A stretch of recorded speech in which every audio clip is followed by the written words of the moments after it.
Welcome to Akshara TV news బులెటిన్ల ముందుగా headlines. CM Revanth Reddy tour పై మాజీ ఉప ముఖ్యమంత్రి తాటికొండ రాజయ్య ఫైర్.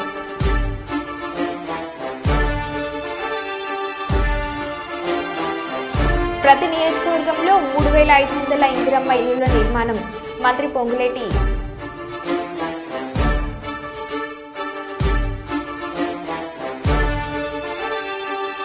కాంగ్రెస్ హయాంలో 7 రోజులు జైల్లో ఉన్న అమిత్ షా.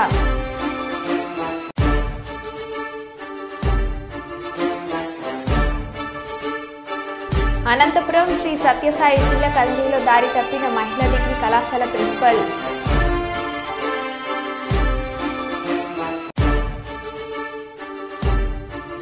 సినిమా వాళ్లకు ఎవరు పిల్లల్నివ్వరు సప్తగిరి.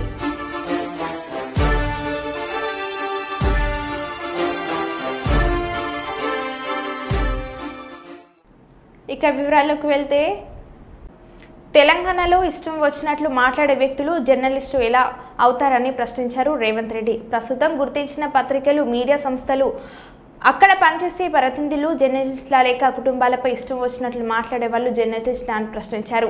వాళ్ళ కామెంట్స్ చూస్తుంటే రక్తం మరిగిపోతుందని అన్నారు. ప్రజా జీవితంలో ఉన్నాం కాబట్టి ఊరుకొని ఉంటున్నామని అన్నారు. లేకుంటే పరిస్థితి ఇంకోలా ఉంటుందని వార్నింగ్ ఇచ్చారు. గతంలో ఛానల్స్ ఏదో సైట్రింగ్ స్టోరీలు వేస్తే వాటిని ఆ ఛానల్స్ కేసీఆర్ ఏడాది పాటు బ్యాన్ చేశారని గుర్తు చేశారు. అలాంటిది తాము ఎవరిని ఏమీ అనడం లేదని తెలిపారు. కానీ జర్నలిజం ముసుగులో కొందరు వ్యక్తిగత ఆరోపణలు చేస్తున్నారని, వాటిని చూస్తే రక్తం మరిగిపోతుందని అన్నారు. అసలు జర్నలిస్టులు అంటే ఎవరు ఎలా గుర్తింపు వచ్చింది ఎవరిని అని ప్రశ్నించారు. జర్నలిస్టు ముసుగులో చేసే కామెంట్స్ పై అందరూ స్పందించాల్సిన అవసరం ఉందని అన్నారు. దీనికి కొన్ని రెగ్యులేషన్స్ రావాల్సిన అవసరం ఉందన్నారు. ఇదో విష సంస్కృతిలా మారిపోతుందని ఆందోళన వ్యక్తం చేశారు. ఏది కూడా పరిధి దాటను, ఎందుకంటే నేను ముఖ్యమంత్రిని. చట్ట పరిధిలోనే అన్ని శిక్షలు ఉంటాయి. జర్నలిస్టులకు కూడా నా సూచన, ఎవరు జర్నలిస్ట్. కర్నూలు అర్బన్ 32వ వార్డు పరిధిలోని శ్రీ పంచముఖ ఆంజనేయ స్వామి దేవస్థానం నందు ఆలయ ధ్వజస్తంభ పునఃప్రతిష్ఠ మరియు పూర్వక నవగ్రహ ప్రతిష్ఠ మరియు కుమారస్వామి ప్రతిష్ఠ మరియు దత్తాత్రేయ స్వామి ప్రతిష్టల మహోత్సవ కార్యక్రమానికి ముఖ్య అతిథులుగా హాజరై పూజలు నిర్వహించిన పాణ్యం మాజీ ఎమ్మెల్యే కాటసాని రాంభూపాల్రెడ్డి. కార్యక్రమంలో స్థానిక 32వ వార్డు కార్పొరేటర్ సాన శ్రీనివాసులు మరియు ఆలయ కమిటీ సభ్యులు పాల్గొన్నారు.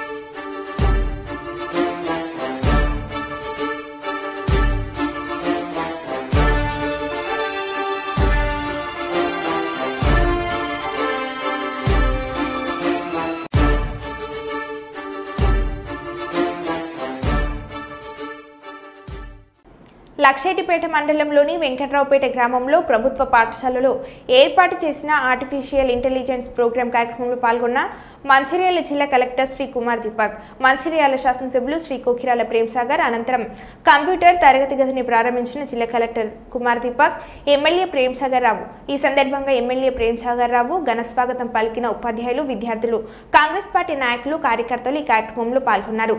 డిఈఓ యాదయ్య, సంబంధిత అధికారులు, కాంగ్రెస్ పార్టీ నాయకులు, కార్యకర్తలు తదితరులు పాల్గొన్నారు.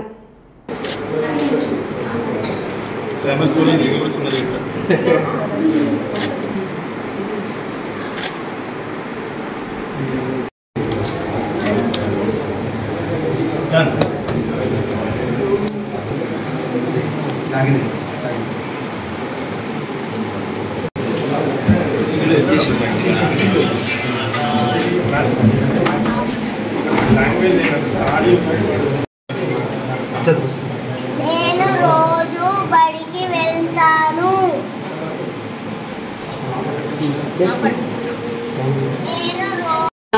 ఈ రకంగా ఒక మంచి కార్యక్రమం జరగడము దానికోసం చాలా సంతోషంగా ఉంది.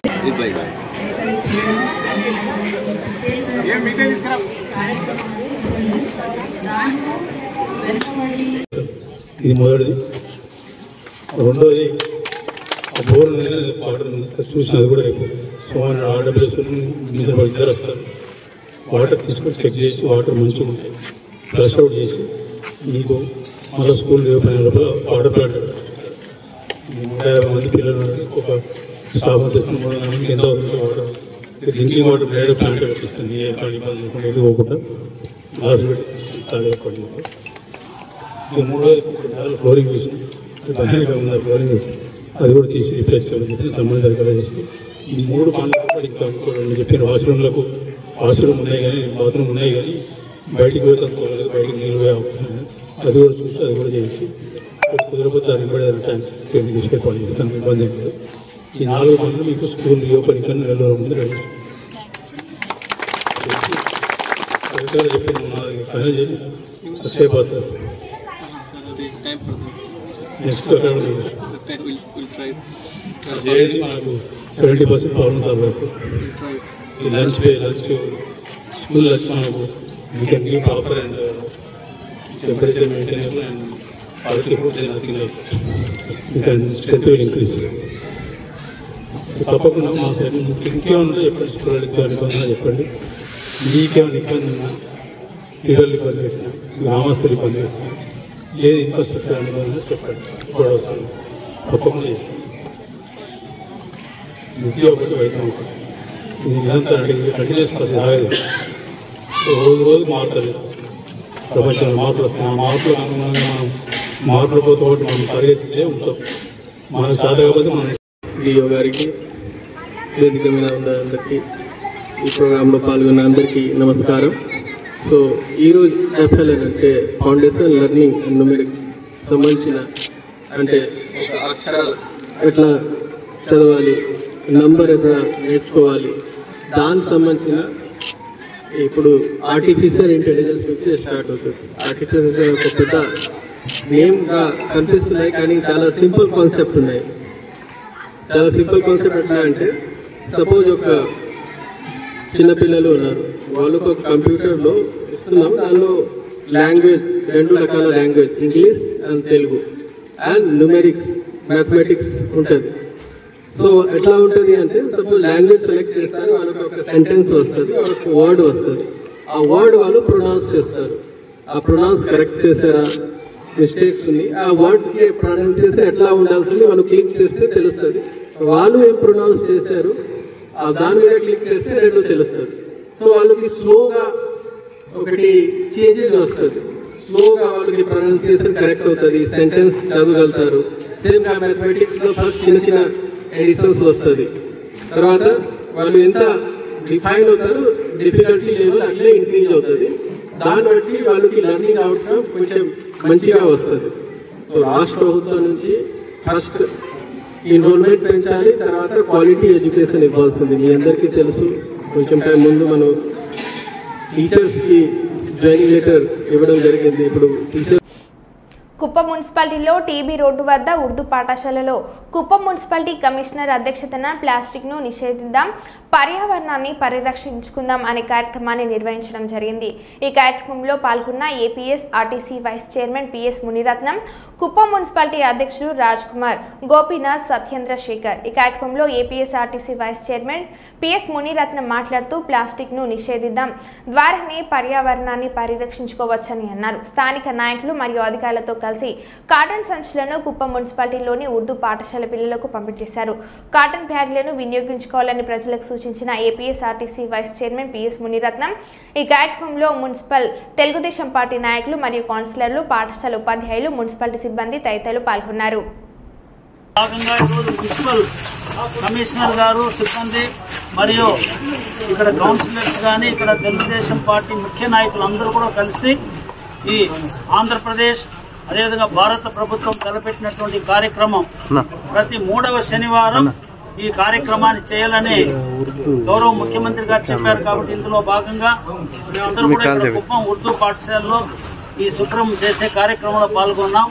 ఈ విధంగా ప్రతి ఒక్క గ్రామంలో కూడా ప్రతి ఒక్కరు ఈ విధంగా పాటించి ప్రతి ఒక్క కుటుంబం, ప్రతి ఒక్క వీధి, ప్రతి ఒక్క ఊరు శుభ్రంగా పెట్టుకోవాలని చెప్పి తెలియజేస్తూ గౌరవ ముఖ్యమంత్రి గారు కుప్పాన్ని స్వర్ణకుప్పం చేయాలని, అభివృద్ధితో పాటు శుభ్రత, ఆరోగ్యం కూడా బాగుండాలని చెప్పే కార్యక్రమంలో అందరూ కూడా సహకరించాలని కోరుతూ పేరు పేరున అందరికీ నమస్కారం.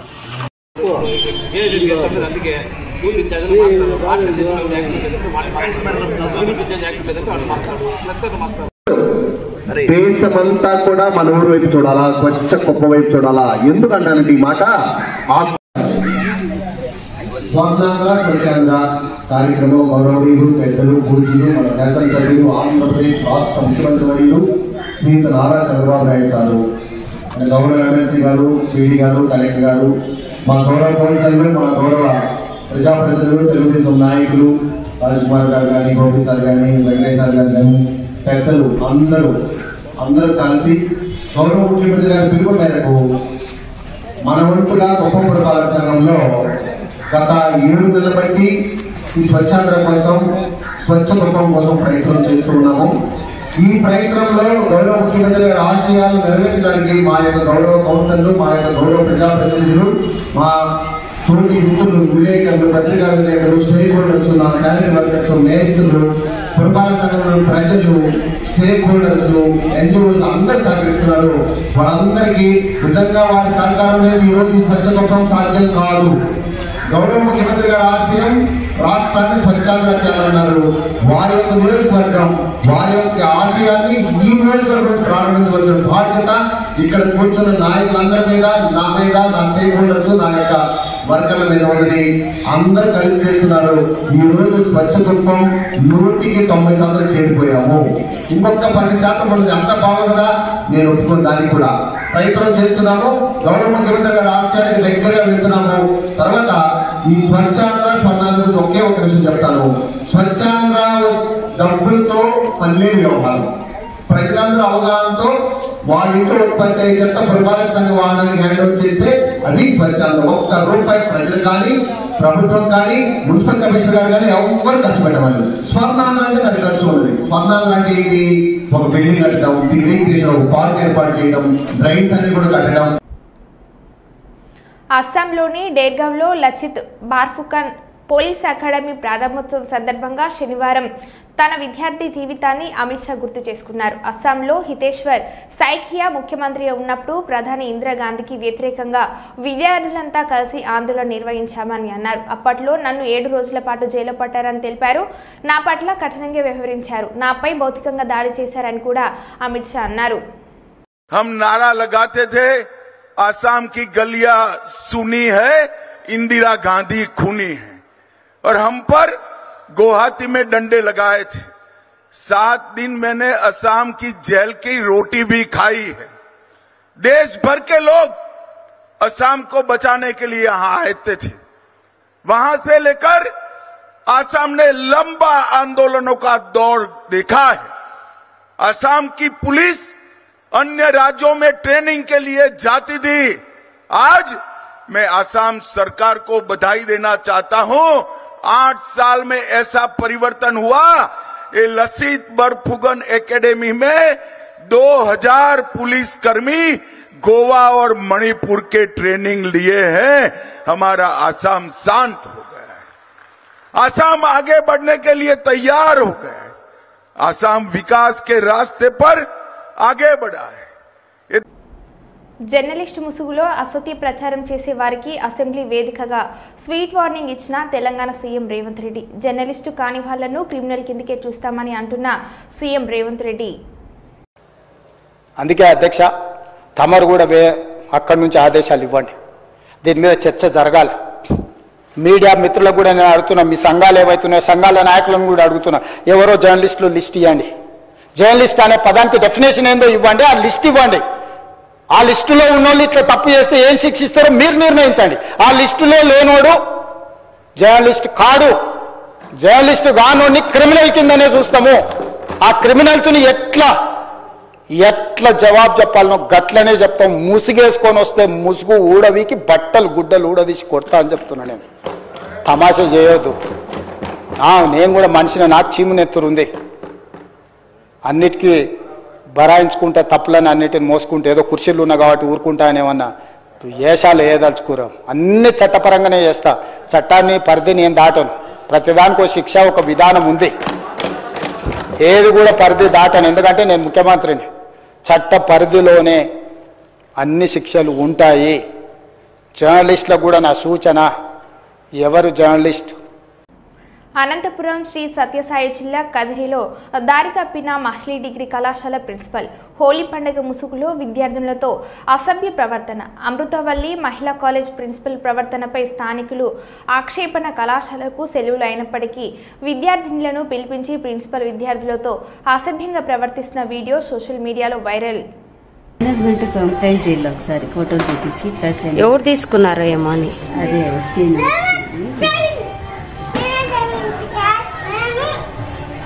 ప్రిన్సిపల్ వీళ్ళిద్దరే ఎట్లుంటారు లెక్చరర్.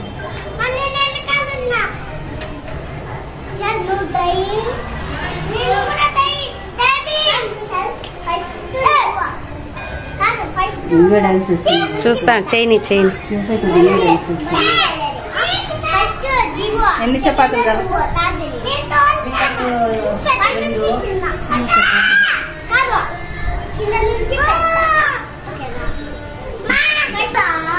అన్న పెట్టినాడు నాకు మా ఆయన.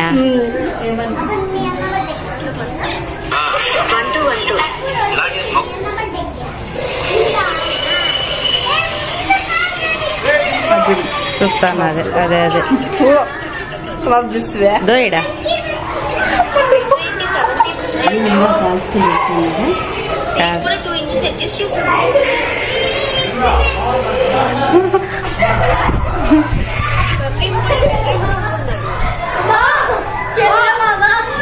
తీసుకొని కూర్చొట్టి మొత్తం మూసేసినావు.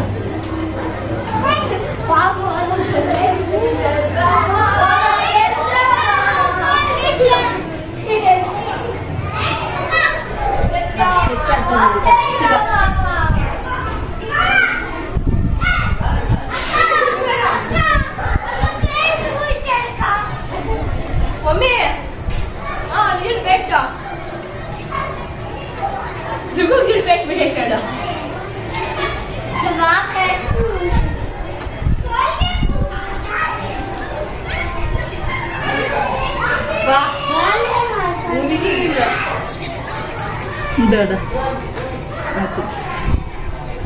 బిడ్డ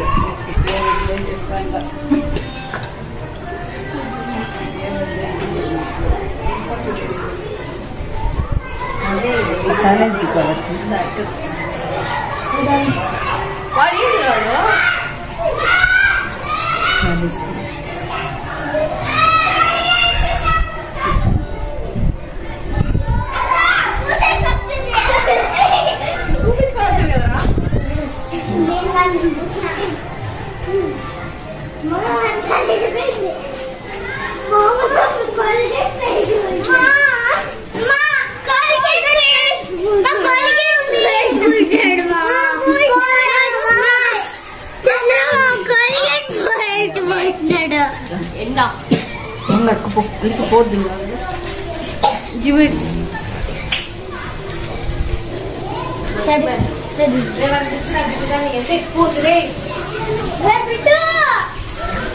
అందరూ మనకాలు చూస్తారు.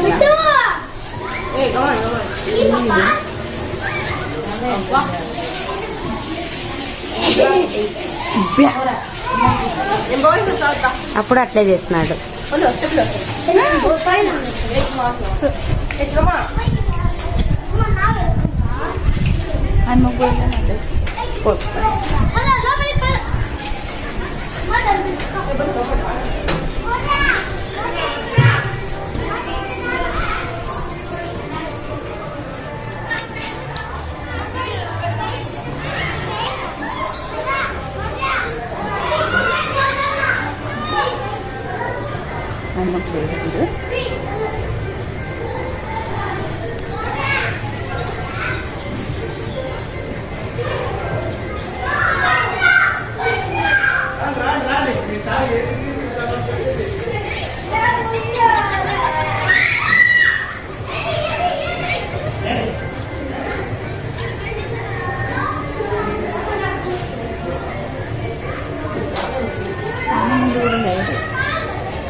పాలకుర్తి మాజీ సర్పంచ్ చిట్యాల ఐలమ్మ మనవడు రామచంద్ర మరణం ముమ్మాటికి ప్రభుత్వ హత్య అని అన్నారు. క్రాంతి సేవాదళ్ రాష్ట్ర అధ్యక్షులు పృథ్వీరాజ్ యాదవ్ చిట్యాల రామచంద్రం దిశదిన కార్యక్రమానికి హాజరై వారి చిత్రపటానికి పూలు చెల్లించి నివాళులు అర్పించారు. అనంతరం వారు మీడియాతో మాట్లాడారు. రాష్ట్రంలో వైద్యం అందక ప్రాణాలు పోతున్న కాంగ్రెస్ ప్రభుత్వం పట్టించుకోవడం లేదని అన్నారు. 20 సంవత్సరాలు సర్పంచ్గా ప్రజా ఉద్యమంలో ఉన్న రామచంద్రం వైద్యం అందక మరణించడం బాధాకరమని అన్నారు.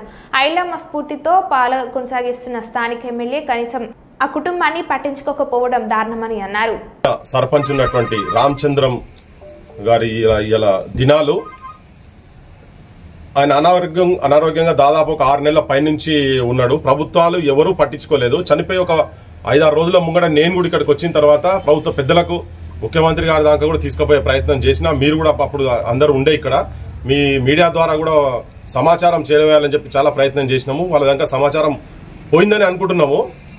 ఎందుకంటే వాళ్ళ నిఘా వ్యవస్థలు ఉంటాయి, అన్ని ఉంటాయి. ఇక్కడ ఉన్నటువంటి లోకల్ ఎమ్మెల్యేని కూడా వీళ్ళు కలిసి కనీసం ఒక ఆరోగ్యం ఇప్పించాలని వీళ్ళు వేడుకున్న తర్వాత కూడా ఇక్కడున్న లోకల్ ఎమ్మెల్యే కావచ్చు, ఎమ్మెల్యే అత్త ఝాన్సీ రెడ్డికి ఆమె కూడా చెప్పినా గానీ వాళ్ళు పట్టించుకోలే.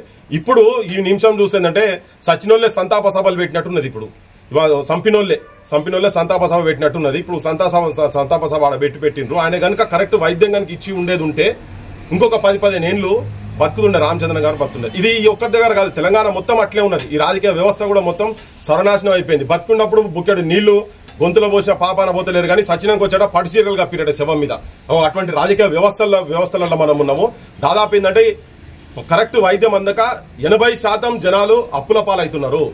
ఇటు తెలంగాణ ఆత్మగౌరవానికి ప్రతీక అయినటువంటి సాకలైలమ్మ మనవని పరిస్థితి ఇట్లున్న తర్వాత తెలంగాణలో సామాన్యమైన ప్రజల పరిస్థితి ఎంత అధ్వానంగా దయనీయంగా దారుణంగా ఉన్నది అనేది చాలా క్లియర్ కట్ గా అద్దం పట్టినట్టు చెప్పొచ్చు. పాలకులకు కూడా ఎట్లా అయిపోయిందంటే ఇలా ముఖ్యమంత్రి కావచ్చు, మంత్రులకు కావచ్చు, ఎవరికి పట్టింపు లేదు. నేను ఇంకోటి ఏంటంటే ఆపోజిషన్ పార్టీల గురించి కూడా నేను చెప్పదలుచుకుని ఏంటంటే వాళ్ళన్న కరెక్ట్ ఉన్నా కానీ వేరే తిరుగుంటుండే. మేము మొత్తుకుని నేనైతే అనుకోలేదు అసలు ఆయన ఇట్లా చేతులు పట్టుకొని ఇట్లా నాకు వైద్యం చెప్పండి నాయన గంతనే సార్లు నాకు అని చెప్పని ఇట్లా వేడుకున్నప్పుడు నేను ఇదే విషయాన్ని అక్కడ చెప్పిన వేరే ఛానళ్లలో కూడా వచ్చేటట్టు కూడా మాట్లాడినాం చెప్పినాం.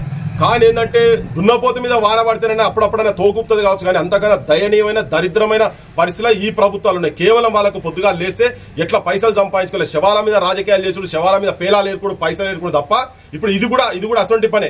ఇవాళ దిగొచ్చి వాళ్ళు సంతాప సభలు పెట్టుకుంటా పోయి ఇక్కడ ఫంక్షన్ హాల్లో పెద్ద ఎత్తున పెడుతున్నారు. కానీ ఇలా ప్రతి ఒక్కరికి తెలంగాణ ఉద్యమకారులు కావచ్చు, కుటుంబాలు కావచ్చు, అందరికి కూడా ఒక మాయని మచ్చలెక్క ఒక బర్ర లెక్క పర్మనెంట్ గా నిలిచిపోయేటట్టుగా మాత్రం ఈ ప్రభుత్వాలు ముఖ్యంగా ఇప్పుడు రేవంత్ రెడ్డికి సోయి ఉండాలని ఆయన నీకు మొన్న నువ్వు ఉమెన్స్ డే రోజు కూడా సాకలెల్లమ్మ బొమ్మ ఇంత పెద్ద బొమ్మ పెట్టి తనకు దండ వేసుకుంటా గొప్పలు చెప్పినావు.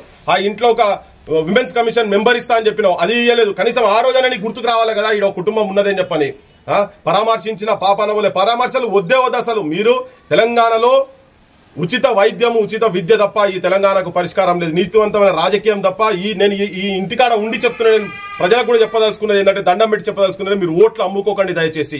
చదువుకున్న వాళ్ళు టీచర్లు కూడా 5,000కు 4,000కు ఓట్లు అమ్ముకున్న తర్వాత జనం పరిస్థితి చాలా ఘోరంగా ఉన్నది. ఎవరెవరితో వాళ్ళ క్వాలిఫికేషన్స్ ఉన్నాయో క్వాలిఫికేషన్ దగ్గర నౌకర్లు కూడా బయట ఉంటలేవు. కాబట్టి సమాజంలో చాలా ఘోరమైన సిచ్యువేషన్స్ ఉన్నాయి. రాజకీయ వ్యవస్థ మారకుంటే ఇటువంటి కుటుంబాలకు తెలంగాణ ప్రజలకు అమరుల కుటుంబాలకు అవమానాలు జరుగుతూనే ఉంటాయి. కనుక దీని ఏదో శాశ్వత పరిష్కారం అట్లీస్ట్ ఇప్పటి నుంచి అయినా కానీ ఆలోచించాల్సిన అవసరం అనేది చూడు. మళ్ళా సంతోషంగా వచ్చేసేసారు. సంపిన్యంలో వచ్చే సంతాప సభలు ఎంత అద్భుతంగా పెట్టుకుంటున్నారంటే అక్కడ పోయి కూర్చొని సమాజం అంతా గమనించాల్సిన అవసరం ఉన్నది. ఇక్కడ ఎమ్మెల్యే గారు కూడా ఆమె సావులకు ఎక్కడ రాదట, మరి ఆమెకి ఏమవుతుందో అంట అవుతుందో ముట్ట అవుతుందో మాకు ఎరకలే. కానీ నేను మొన్నోడు చెప్పిన వాళ్ళ ఇళ్లలో 200 ఏళ్ళు 300 ఏళ్ళు బతుకుతున్నారా మాకు ఎరకలే. సచినోళ్ళ ఇళ్లకు రాను అరే ఎవరైనా నాకు అర్థం కాదు. పెళ్లికి రాకూడదు కానీ సచినోళ్ళ కాడికి పోవాలి. ఎవరికైనా ఏమైనా ఇబ్బంది అవుతుందంటే వాళ్ళ దగ్గర పోయి మాట్లాడి వాళ్ళకి ఏమైనా వైద్యం గిద్యం చేయించిన పాపన పోవాలి. కానీ అటువంటిది ఏది లేనటువంటి వాళ్ళు రాజకీయ వ్యవస్థలలో అసెంబ్లీలలో పార్లమెంట్లో ఉండు అనేది దరిద్రం దారుణం. ఇది ఈ వ్యవస్థ మారినందుకు ప్రజలు సాకలైలమ్మ సాక్షిగా సాకలైలమ్మ మనవన్ సాక్షిగా అనేదో సాధారణమైన వ్యక్తి కూడా కాదు, 20 సంవత్సరాల పైన సర్పంచ్ చేసినటువంటి వానికే దిక్కులేని పరిస్థితులు తెలంగాణ ఉన్నదంటే ఏ సిచ్యువేషన్ ఉన్నమో ప్రజలు అర్థం చేసుకోవాల్సిన అవసరం ఉన్నదని మనం చేస్తున్నాం. Thank you so much. మీకు దండం పెడతా, పాలేరు వాగుకు నీళ్లు వదలండి. అప్పులు తెచ్చి పంట పెట్టుబడి పెట్టినాం, చేతికొచ్చిన పంట ఆగమయ్యేటట్లు ఉంది. నీళ్లు వదులుకుంటే మాకు చావే దిక్కు అయ్యేటట్టు ఉంది. మహబూబాబాద్ జిల్లా దంతలపల్లి మండలం వేంబ్లపల్లి గ్రామంలో నీళ్లు లేక చేతికొచ్చిన పంటను ఎండిపోతున్నాయని రైతుల ఆవేదన. దంతాలపల్లి మండలం మహబూబాబాద్ జిల్లా ఇప్పుడు జేసీబీలు పెట్టి పొక్కలు తోడుకొని ఇది తోడుతున్నాం. తోండా కానీ మా పొలాలు పారతలేవు. ఈ పాలేరు వాగు ఒక వారం రోజులు అంక వదిలిపెడితే మేము బతాం, లేకపోతే సచ్చుడు తప్ప వేరే మార్గమే లేదు మాకు. ఇక అంతా నోట్లోకి వచ్చింది, ఊరి మొత్తం ఈంతాంది. ఇప్పుడు ఒక్క సుక్క నీళ్ళు లేకుండా పోతున్నాయి. దయచేసి మాకు నీళ్ళు వదిలిపెడితే మంచిది, లేకపోతే మాత్రం మేము చచ్చినట్టే. ఇక నేను 10 ఎకరాలు 6 ఎకరాలు వెళ్ళిపోతాను. చాలా ఘోరంగా ఉంది. 6 ఎకరాలు సుక్క నీళ్ళు లేవు. కతిమ దాంట్లో కాసి పలసగా ఉన్నాయి. ఇక వాళ్ళే మరబుల్టెన్లో మళ్ళీ కలుద్దాం. Stay tuned.